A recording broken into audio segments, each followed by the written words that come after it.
Welcome to Narratives and Nightcaps. In today's special episode, we're talking to author Ginny Myers Sain. Ginny is a New York Times bestseller, a theatrical director, and acting teacher. When you visit her website, which we'll link in the pod notes, you'll see she mentions that she has a degree in theater, and her career has included teaching the art of acting as well as directing plays and musicals. I really don't want to spoil the rest because I'm hoping we can talk about your journey to writing a little bit more. So I'll just start by saying welcome and thank you for being here. Oh, thank you. I'm so glad to be here. Very excited. We cannot wait to talk with you more about One Last Breath. But before we get into that and all of your writing, you were kind enough to pick a nightcap for this episode, which I know I already told you is a personal favorite. Do you want to tell us about that drink? Yeah, absolutely. That's a challenge because I always love a good nightcap, but margaritas are some of my favorite things, especially in Florida. It's sunny, it's warm. You think about, what would I want to drink on the beach or by the pool? And I picked a blood orange margarita. Because this book is set in Mount Orange, Florida, which is a fictional town, but I also love anything citrusy or orangey. So it seemed like a great fit. Absolutely. And we have the link that you sent, which is from the website A Couple Cooks. But it's pretty straightforward. Some blood orange juice, tequila, Cointreau, fresh lime juice, and then simple syrup or maple syrup, which I thought was interesting. I've never heard of maple syrup going in I that, haven't but either. that's I've never made it that way. Yeah. if you are ever in Clearwater area, which I know that you actually have an event coming up in St. Pete, but if you're ever in Clearwater, there is a restaurant there called Marina Cantina that has some of the best blood orange margaritas I've ever had. Oh, awesome. Wonderful. Okay. That's great. All right. Well, let's get right into I had the absolute pleasure of meeting you back in November, and so I got to hear a little bit of your background and how you became a writer and an author. But can you tell us about that journey, why you started writing, and then also a little bit more about what your querying and publishing process was like? Sure, yeah. I come from a family of writers. My mother is a writer. She has 19 children's books, and they're mostly middle grade historical fiction. So I grew up in a family of writers. My father was a poet. There were always writers in and out of our house. So I grew up sort of knowing that world, but theater was always the art form that I gravitated toward. I studied theater in college. I spent my life, like you said, up until pretty recently, teaching and directing plays and musicals. And I had moved back to Tulsa. I had done that in Arkansas mostly. I grew up in Oklahoma, but taught and worked and directed mostly in Arkansas. I'd moved back to Oklahoma to Tulsa to be closer to my mother and my sister, who both lived in the Tulsa area at that time. And she was involved with a group called SCBWI, which is the Society of Children's Book Writers and Illustrators. And she'd been involved with that for a long time. And I, had moved back to town. And she said, well, why don't you come to some meetings with me? The worst that could happen is you might meet some cool people that you like. And I thought, well, creative people are creative people. So yeah, I'd be glad to hang out with some writers or some theater people or whoever I could come up with. So I went and I really liked the people and started sort of going to the meetings. And the problem with writers is that if you hang around with them long enough, they're going to keep asking you what it is that you're writing. And you've got to come up with an idea. So really what happened was I kind of fell in with the wrong crowd. And I fell in with this bunch of writers, and they kept asking me what I was working on. And I thought, well, gosh, I think I'm going to have to come up with something to work on. And because I'd always taught and directed theater primarily with high school and college students, I knew that I really loved that age group. And I knew that if I was going to write, that was sort of the age group that I'd want to write for. I felt like I knew those kids really well and knew their hearts and their minds. So I started working on that. And I was kind of dabbling in it, sort of off and on, and had some pretty good feedback. But then COVID happened. And when COVID happened, sort of all theater shut down, as did everything else. And all of a sudden, I had huge amounts of time sort of locked in my house with not much else to do, like the rest of America. And while everyone else was sort of learning to bake bread or knit or, scrapbook or whatever, none of those are my thing. So I decided, well, I'm going to get serious about this writing thing, and really see if I can get that done. So that's kind of how that transition happened. That's awesome. I would say though, the theater background, the more I we've been involved in the community and talked with people. So we talked with Allison Larkin, an author too, and she's had some theater experience. And I feel like that really plays into your character development. And then I was talking with an editor recently too, and I don't even remember how it came up, but we started talking about what people with a theater background. And she said the same thing. It's just the character development. When you've practiced that art, you really can visualize that and then turn that into words for your story.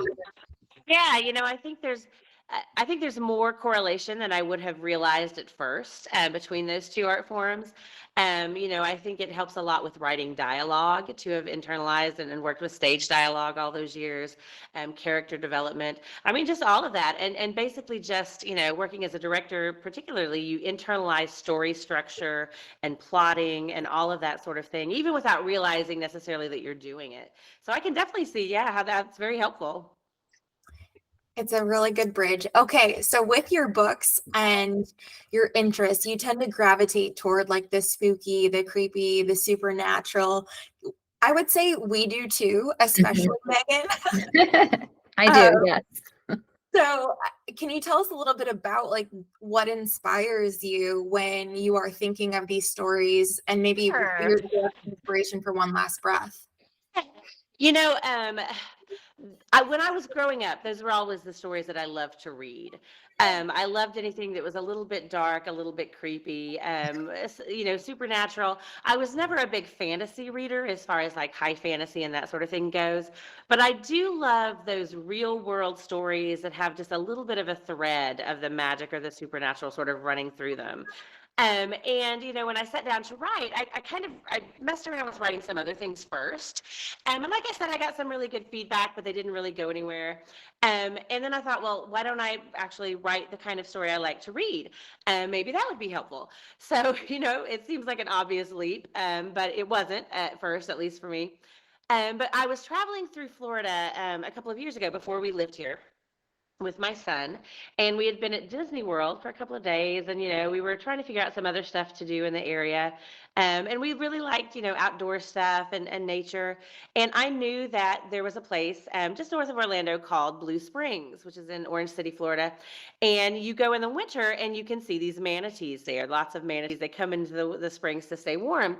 Well, we took this day off Disney World and we drove up I-4, which is kind of an ordeal in and of itself if you've ever tried to do that. And we got to Blue Springs and we went up to see the manatees, which was fascinating. There were like 700 manatees that day in the spring, which is very cool. But the thing about manatees, if you've ever seen them, is they don't do much. They're super cute, and it was super cool to see them because we're from Oklahoma and we don't have manatees there. But after we had seen them, there wasn't a lot left to do to them or with them. We'd taken their picture, we'd walked up and down the boardwalk, and we kind of were like, yeah, that's a lot of manatees. That is really cool. But then we still had the rest of this day to fill, and we'd already driven all the way up there. So we started kind of looking around for other options in that area, and we came across a little town about 10, 15 miles away from Blue Springs there called Casadega, Florida, which, according to the guidebook that we had at the time, was the psychic capital of the world. And I thought to myself, well, that sounds like a strange little place. We should pop in there and check that out. And if you've ever been to Casadega, or if you ever get the chance, really is a fascinating place. It's a tiny, tiny little town, just a little bitty town square, and all that is literally there in this town square, other than a really old hotel and with a little restaurant in it, are crystal shops and rock shops and tarot readers and fortune tellers and people that would do seances. I mean, that's what it is. And the big sign says, "Welcome to the psychic capital of America." And I was standing there, kind of on the front porch of this bookstore that is there. And I was looking around and I thought, wow, what a strange place, and what an interesting place to set a story. Because I grew up in a small town, and I know that in a small town, it's hard enough to keep a secret. But my question that popped into my head then for Dark and Shallow Lies was, how would you keep a secret in a town full of psychics? What if there was something that you really needed to hide and you lived in this place? And that kind of became the seed for that story and the idea of where that story came from. I took it out of Florida and set it in Louisiana, which is another place I was really familiar with and loved a lot, because I wanted it to be a little bit more isolated. Casadega is right there on I-4. It's, you hop on the interstate, you hop off. I needed somewhere that was harder to get to and harder to get away from. So I took it and combined it with another little town called Pilot Town, Louisiana, that was down at the bottom of the Mississippi, accessible only by boat. And the combination of those two towns became La Cachette, Louisiana. That's so cool. I just love how all the experience you tied it together and your thought process behind doing all of that. I have not been to that town in Florida, but I am very, very intrigued. So, It is very okay, cool. that's amazing. What about Mount Orange? That for me, your visual descriptions throughout, I guess, being that I don't live very far from Highway 19 and I have spent many an hour driving up north or south on 19. And I know all of the towns you're mentioning, what you're talking about, like Crawfordville, Wakulla, all those things, even the springs. We go to those springs and Mhm. it's so and so incredibly accurate. And even I thought it was funny at one point, True is talking about, the gators that are there, but they don't really bother her because she's so comfortable with that. And I think about that with like, was this a river and the springs that are there too? It's the same thing. There are gators everywhere, but we're still swimming in the spring. So it's just so on point. But I guess where did that what did you think about with the deep diving and the springs there? How did that come to be? Sure. We live in Florida now. We've been here almost 2 years. But before we moved here, we spent a lot of time here, just visiting. And my sister had moved down here with her husband, so we're sort of all here now. But decades ago, and I mean, probably one of the first times I ever came to Florida, we ended up checking out some of the springs. And at that point, I completely fell in love with those places. They were so cool and so beautiful. And so sort of what you don't expect if you're a tourist in Florida. There are theme parks and there are beaches, but you don't know that there's this whole other sort of wild, sort of untamed side to Florida, that is sort of off the beaten path. And these are such beautiful places, that I just really was drawn into them from the beginning and fell in love with them. And although I am not a diver, I'm a snorkeler, and that's about as far as I go, and a swimmer and a tuber. But my son and I would go to these springs, when we were here, and swim and tube and picnic, and really watch those free divers doing what they do. And it was so fascinating to watch them go down and stay down for so long. And they were so graceful and so beautiful to watch, but it was also sort of terrifying and claustrophobic, the idea of it. And that just kind of stuck with me. And I knew all along setting's very important to me in all of the stories that I write. I knew that eventually I wanted to set a story in those springs and those beautiful freshwater springs and those towns around there. Mount Orange, Florida is fictional. It doesn't exist. It's based on a couple of places. Predominantly, it's probably closest to High Springs, Florida, which is a little town not far from Gainesville. Which is kind of the inspiration for that story. It's very much connected to the springs there. So that's kind of, if I had to pick a one town that Mount Orange is sort of modeled on, it would probably be High Springs. I don't know if you've seen them, but have you ever watched any of those Netflix documentaries too about the deep divers? Not necessarily in the springs, but the ones out in the Yes, Bahamas yeah. and all over the world. Yes, yeah. We watched one a couple of weeks ago. Yeah. They're fascinating, but yeah, a little intimidating and very scary. But that was in the back of my head. I Yeah. was like, I wonder if you've watched those. They are, it's just kind of terrifying to think about being that far below the surface, with no oxygen and no way out, except to make it all the way back to the top. And it gave me such sort of a feeling of claustrophobia and sort of a Mhm. terrifying feeling. But the people that we talked to that do it talked about the euphoria of it and the peace of it and the joy of it. So I was just sort of intrigued between that difference. And I thought, if you're talking about thrillers and things that are scary, what an interesting element, to add into it. Do you like true crime podcasts? I do. I don't listen to a lot of them, but I do listen to some. I do like them when I get a chance to listen, for sure. We're big My Favorite Murder fans, so that's why I was curious. Right, that's Because a good one. I enjoy that one too.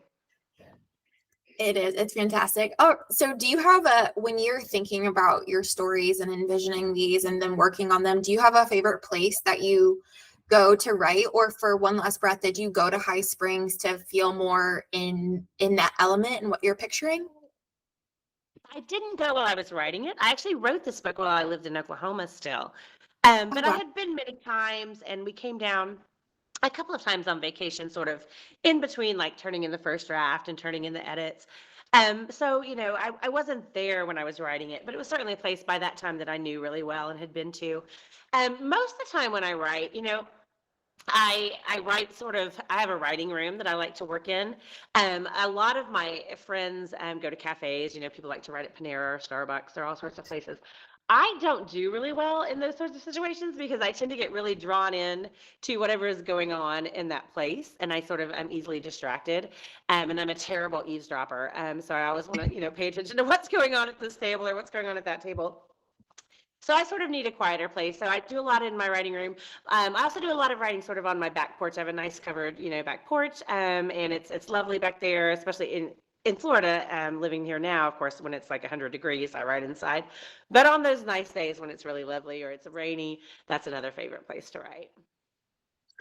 So it has to feel, I mean, really good to be reaching this point if you were working on this for years, but if you've lived in Florida now for a couple of years and you were working on that back in Oklahoma. So our listeners kind of range from like some writers, but then also readers. And I love to emphasize the amount of work that goes into a book like this. So can you tell us like time frame? I mean, essentially approximately, like when did you Yeah. start and now this is about to come out? Okay. So let's see. Um, well, the first thing I'll tell you is that since since this book has been sort of in production with my editor, I've actually written a whole other book that has now moved on into the copy edits phase. So while you're working on one project, you always have sort of different projects that are at different places in that process. This one I turned in, let's see, it's been about a year and a half, 2 years probably almost, sort of in the pipeline. The writing process is actually kind of the shortest part of it. It took about this one took about probably 5 or 6 months to write that first version of. But once you get that, to your editor, then she's going to come back with some revision notes, and you're going to work on that. And then you're probably going to get, I think for this one, for most of mine, we do sort of 2 rounds of revisions with my editor. So you'll get another round and work on that. And then from there, it moves into copy edits, which takes some time. And from there, it moves into pass pages, which is your final chance to sort of look over everything. And that takes some time. In between, there are other things that take some time, the cover design and all of that kind of stuff. So, a lot of the time is kind of waiting, for that next step, or once you've handed it off to your editor, waiting for her to come, or him or her to come back to you with a note so that you can make another revision. But my books have been coming out about once a year. That's kind of the schedule that we're on. So at that point, we usually have one that's kind of in the late process and copy edits are getting ready to be released, something else that's a little earlier in the process, like the one that we just finished up, that's moving into copy edits. That one will probably be out in early 2025. So it's always kind of layered and staggered like that. So there's several things going on at once. It is, but that's an exciting rhythm too. I like that you're working on sort of some different things at the same time, and it's good to have them in Absolutely, different yeah. places. Yes, That's yeah. awesome. Usually when I'm drafting a book, like when I'm sitting down and writing that first, 400-page draft or whatever, I'm focused on one thing at that point. But once it moves into the other stages of revisions, copy edits, then you can sort of manage, more than one project at a time. That makes sense. That makes sense. Well, given your experience and your background, I know I've seen that you'll do a lot of speaking engagements either at libraries or schools. Mhm. I guess there are a range of topics that I know you can cover and that I know you do. But if you had like your three top tips for an aspiring writer, what would those be? Well, one of my main top tips, for a writer is to read plays. I feel like that's one that I don't hear a lot. And coming from the world of the theater, it's one that I recommend, particularly if you feel like you want to really learn how to write good dialogue. I always recommend plays because, in a play, dialogue's all you have. You don't get narration, you don't get internal monologue, you don't get any of that. So it's all got to be there in the dialogue. So that's a great way to learn dialogue. That's my first tip that I always suggest. My second thing is to just find a writing process that works for you as far as the creative process and how you get your words down on paper and how you get that story finished. You hear a lot about, don't edit as you go, just get everything out, then go back and edit. Or you have to do it a certain way, write every single day. And I'll tell people, some things work for some people, but not for everyone else. So sort of ignore that advice. There's no necessarily right process for writing. It's just whatever makes, whatever works for you. And the final tip, which sounds very simple, is that if you want to be a writer, you have to finish a book. You have to actually finish writing something, which is, I think, where most people get hung up. I work with a lot of editorial clients and I say, okay, so listen, if you finish this book, you will be ahead of 99% of people who say they want to be a writer. Because if you've ever been out into the world anywhere and you are a writer and you mention that you're a writer, what you find out is that everyone has a book, or they're working on a book, or they think they might write a book, or they have an idea for a book. And that's great. That's wonderful. And it's very exciting.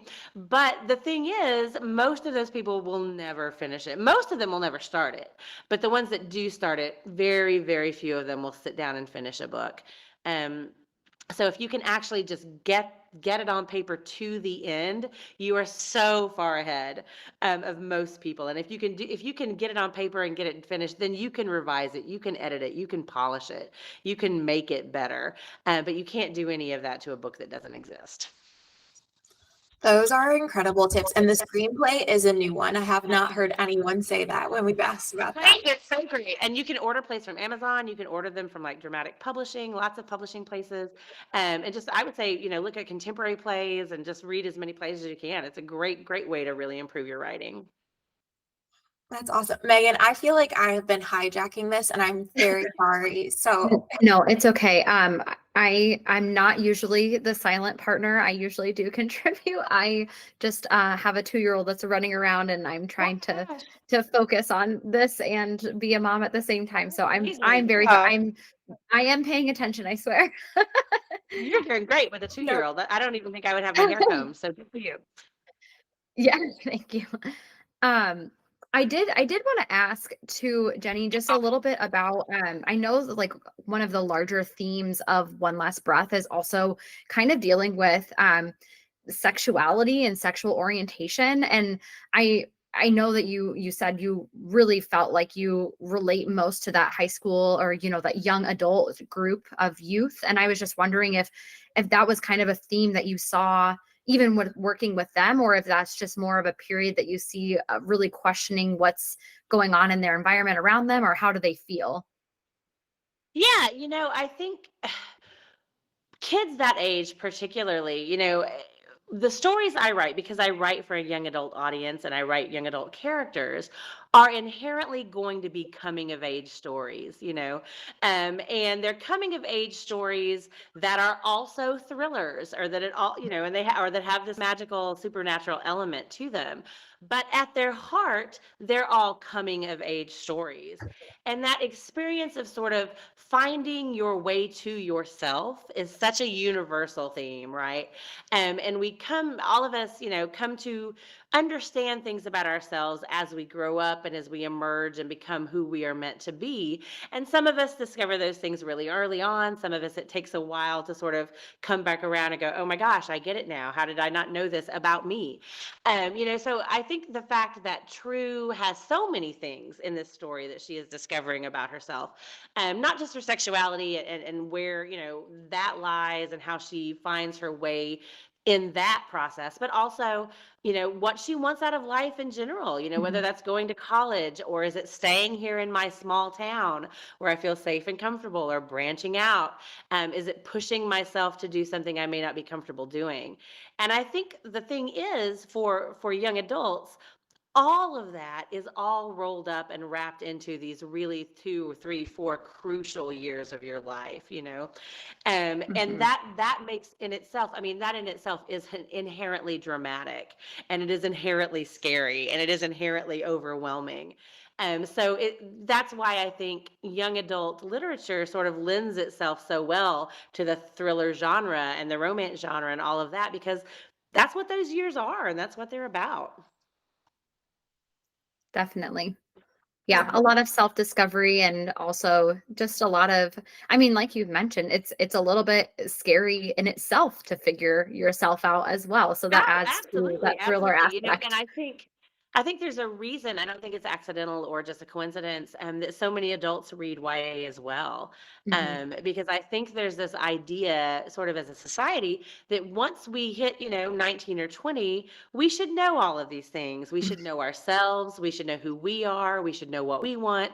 We should know where our lives are going. And that's such a, a falsehood. No one that I know knows anything. I mean, we're all still very much in the process of figuring life out, figuring the world out, figuring out our family and our friends, and figuring out ourselves and learning and discovering. So I think that's probably why so many adults sort of keep gravitating toward YA, because YA deals with that journey and that discovery and those experiences. And whether we are told we're supposed to be or not, we're all kind of still there. Yes, definitely. And what would you say is, I think Bree and I have kind of debated this too. YA is such a broad range of ages. What would you say is your kind of primary focus, or do you try to cover as many bases as you Yeah. can? Penguin recommends my books for ages 15 and up.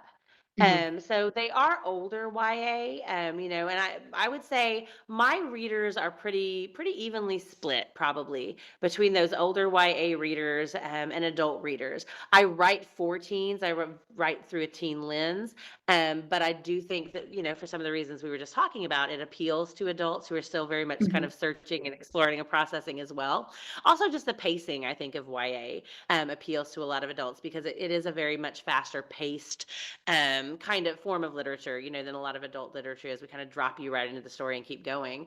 So I would think, for mine, that 15 to 18 is kind of the sweet spot that we're aiming Mhm. for. I also have a lot of younger readers. I get messages from a lot of 12, 13, 14-year-olds as well. But because these books are a little bit scary, and they do deal with some more adult situations as far as things kids are getting into and things kids are grappling with, that's kind of the recommendation is 14, 15 up. Okay. And that age too, especially for One Last Breath with what True is going through, there's definitely the relatability. But as you said, I think, even if you quote get it figured out at 18 or 19, that all changes and then you don't have it figured out by 22. And so you're right I was back. I was just talking to a friend of mine who just turned 30, and he was sort of lamenting the fact that he had no idea what he was doing with his life or himself, or he sort of felt overwhelmed, and he was like, "When am I going to get this?" And I was like, "Oh, baby, I've got such bad news for you. You're not." So, I think we're all kind of in the same boat, and once you kind of realize that, there's a sort of freedom in that. You're like, "Oh, look, it's just." Life is a continual process of reinventing yourself and rediscovering yourself and reimagining what you are and what your life looks like and how you fit into the world. I can definitely relate to that. I would also say too, being more of an adult who, although also 30, but relating to it. But then also, I would say the true crime nature really sucked me in for this one. I mean, to the point, I don't know if it's because I live so close to that setting in real life too, but my husband and I were out walking, and I go, I've actually questioned whether or not some of these things really happened. And I know they didn't. I know I'm reading a fictional book, but I'm just so in tune with Yeah, the true crime world. I think that true crime is such a popular thing, sort of cultural phenomenon. And I grew up in Oklahoma and just outside of Tulsa, and there was a very famous murder, a couple of murders that occurred there when I was a really little girl. The Oklahoma Girl Scout murders, if you all are familiar with that, Mhm. happened in a Girl Scout camp just outside Tulsa. Three very young Girl Scouts who were murdered, at sleepaway camp, at a Girl Scout camp in their tent at night, which is, of course, literally the stuff horror movies are made of. Yes. So having grown up with this very real story, in this very real place where it was just a part of conversation, everyone. And those murders they've recently think that they've kind of figured out what happened based on, some DNA evidence that was only very recently came to light. But for all of my life up until very, very recently, these were unsolved murders, so we always had this knowledge of, there is someone out there, there's maybe someone out there who's responsible.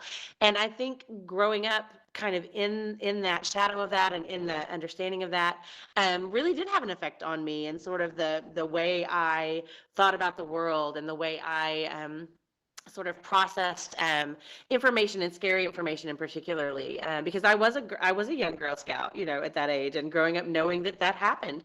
And once you're aware sort of the fact that these things happen in the world, the scariest, most awful things you can think of, there's a certain loss of innocence there, and there's a certain, but there's also, because human brains work a certain way, there's also a certain morbid curiosity there, and an attraction and a curiosity that I think, we're sort of ashamed to admit about ourselves, but it's the same sort of curiosity that makes people sort of slow down and look when you pass a car accident, or any Right. of that stuff, because you know that you shouldn't be, but because there is a chance that it could happen to you, there's this curiosity and this fascination and this wonder about it that becomes kind of this taboo thing. So I was really interested in exploring sort of how people in a small town might be affected by that, and particularly younger people sort of growing up in that environment. Right. That's so interesting. I think your book, and then the murder that you're talking about too, and just what we've seen being interested in that in the true crime space, is when it comes to unresolved cases, though, also having true crime podcasts and having people interested, like that's also what's solving a lot of these things. Yeah. Yeah. So I did think that as we were reading this too, I was like, oh, this is a cold case, but yet every year all of these people are interested in it, and guarantee, well, unless I'm wrong, but Megan and I aren't showing up at any like communities where people are hosting memorials, but I was like, but that really does happen. But It does. those Yeah, are and also how the particularly, people that yeah. are sometimes solved. Yeah, and especially now, we've got like familial DNA that is solving a lot of cases, and things that you don't expect. So it's always fascinating to me when one of those cases that has been unsolved, not just for a decade, but for decades, kind of pops up out of the blue and is solved. And that is such a new sort of cultural interest, and we're all kind of into it, and we can all kind of admit that we're into it, but we also sort of feel bad about being into it. Like, I know that's a little weird, but it's unavoidable, and it's an inescapable part, especially if you live in a place where one of these things has happened. Definitely. Absolutely. Well, with One Last Breath coming up, I would say that everyone should definitely go to your website. You have so many awesome events coming up. I'm planning to see you at one in St. Pete next month, so Awesome. can't Oh, wait to that's so drive down. cool. Bring in a friend to, not Megan, she's way too far away, but I'm gonna bring someone with me. So we will link to your website so that everyone can go see that. I also wanted to say that we're honored that you came to talk to us, but I love that you are just so open to talking with anyone else, whether it's a book club or a library or a school too. So please, please, please go to Ginny's website if you want to get in touch Absolutely, with her. yeah. Is there anything else, anywhere else people should look to find you, or anything else you want to say? Yeah, I'm on Instagram, of course. You can find me there, Ginny Myers Sain. I'm also on X, if I can remember to call it that. And I'm working on TikTok. I'm not great at TikTok, but I am on there, so there's a learning curve there.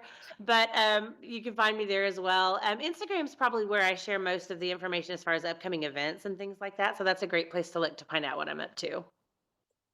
Great. One Last Breath is out March 5th, and she also has Secret So Deep and Dark and Shallow Lies, which are available now.